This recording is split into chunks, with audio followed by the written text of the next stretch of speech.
Salam, selamat pagi, saudara terkasih. Damai sejahtera dan sukacita senantiasa melimpah di dalam Kristus. Pada pagi hari ini, saya akan menyampaikan firman dengan judul Petani. Ya. Begitu tertariknya saya dengan doa Pak Purba kemarin, begitu ya. Tuhan berkati setiap hambamu, tapi jangan lupa untuk selalu menabur, gitu ya. Luar biasa. Nah, perkataan atau doa itu dekat sekali dengan seorang petani, ya, figur seorang petani, Bapak Ibu Saudara. Dan mengapa figur ini diangkat sebagai satu contoh yang dituliskan dalam firman Tuhan?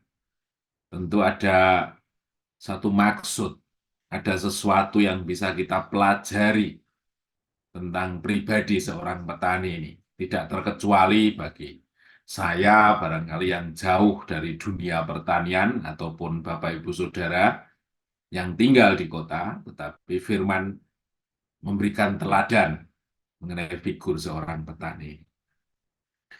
Nah, Bapak Ibu Saudara, pernahkah kita membayangkan seandainya di negeri ini tidak ada seorang petani?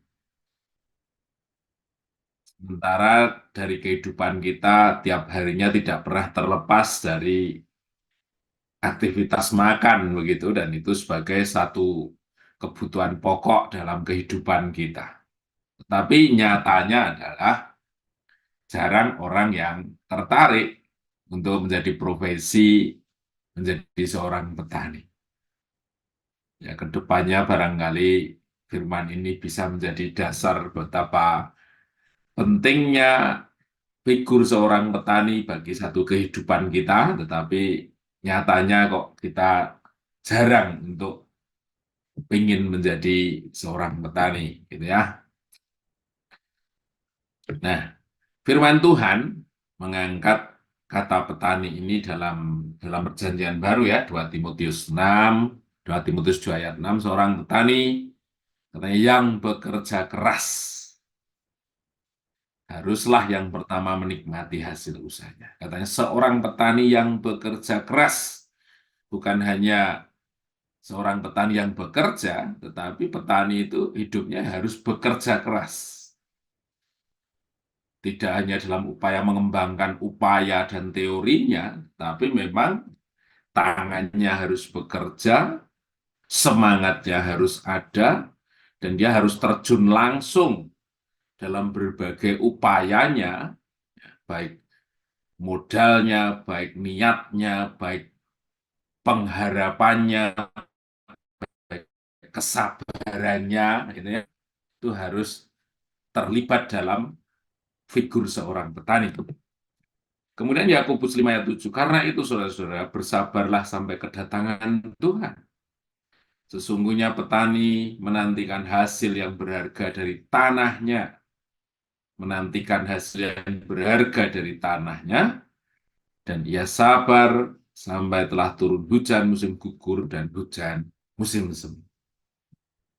Nah, barangkali perlu kita melihat seperti apa sih kehidupan seorang petani.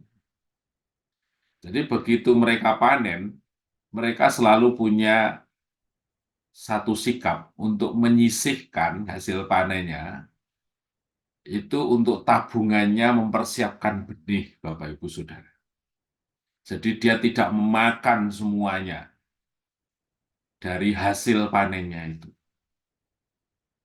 Beda tentu dengan generasi masa kini gitu ya. Jadi ketika gajian, ketika dapat sesuatu langsung dinikmati dengan sepuas-puasnya. Tapi seorang petani itu harus memikirkan untuk kelanjutan usahanya. Itu benar sekali. Kemudian bukan hanya itu, untuk menyediakan benih barangkali kalau itu kurang, dia harus meminjam. Kebetulan ada, kami melayani orang yang latar belakang bertani, bagaimana kerepotannya ketika modalnya nggak cukup, padahal masa tanamnya sudah ada di depan mata, sehingga seringkali ketika kunjungan gitu, Pak, saya mohon dipinjamkan dulu ya Pak, gitu ya.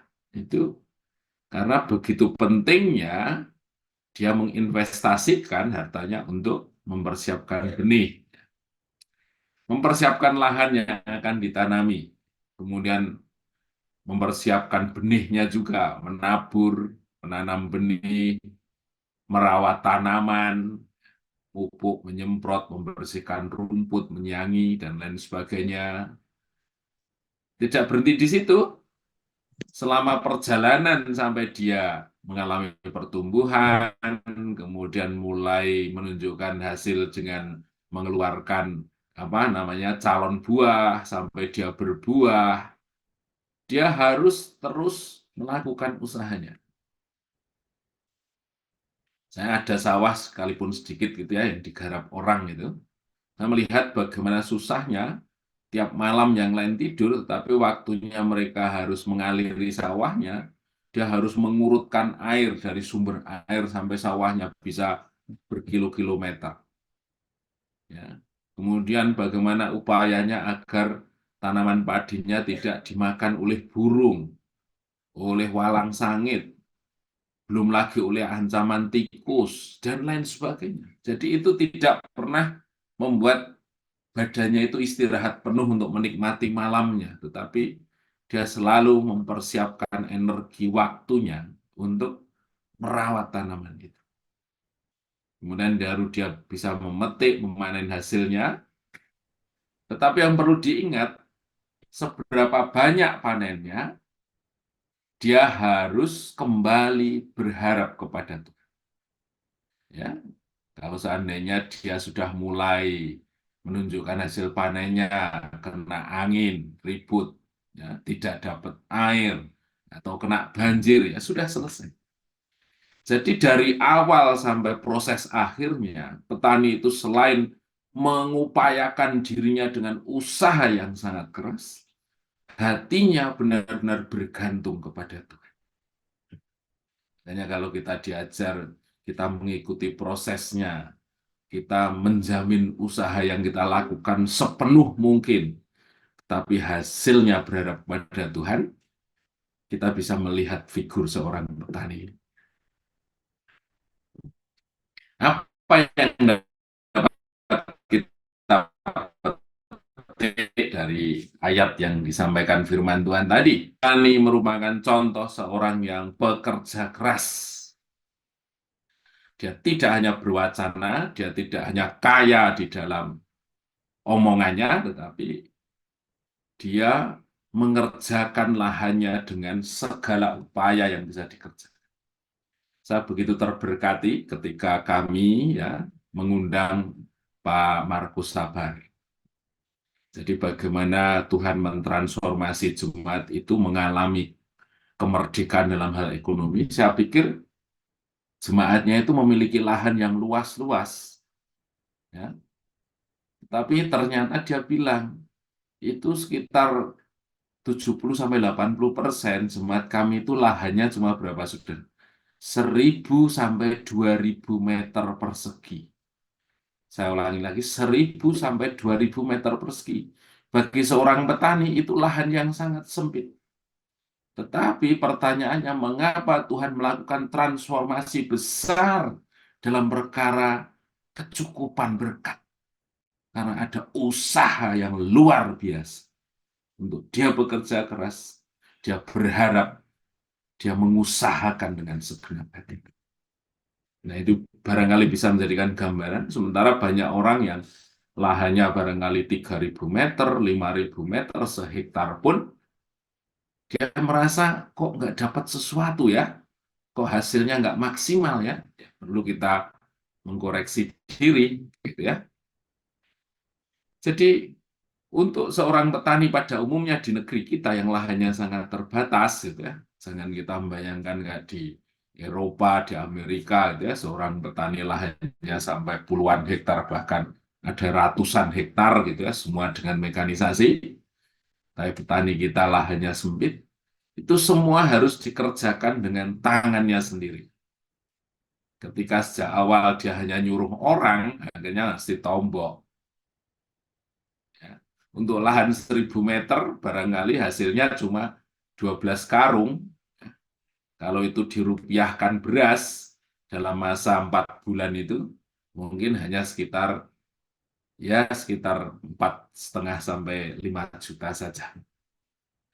Itu dari hasil usaha yang sangat keras, pengharapan yang luar biasa kepada Tuhan. Tapi nyatanya mereka diberkati dengan umur yang panjang, tua tidak pernah pikun, tidak pernah Parkinson, tapi itu adalah penghargaan Tuhan yang luar biasa bagi seorang petani. Kemalasan secara langsung berdampak pada hasil panennya. Jadi kemalasan itu langsung terlihat. Jadi seandainya petani malas untuk mengerjakan lahannya, yang lain berupaya dengan keras, rajin, tekun, tapi dia malas, ya terlihat sekali kamu akan dapat apa. Yang kedua adalah ia menantikan hasil yang berharga dari tanah. Artinya apa yang dia tabur itu yang dia tuai. Apa yang dia upayakan itu apa yang dia dapat. Banyak orang yang mengharapkan sesuatu yang dia tidak kerjakan atau dia tidak tahu. Kita seringkali berharap banyak dari pelayanan kita luar biasa, tetapi kita tidak mengerjakan dengan baik.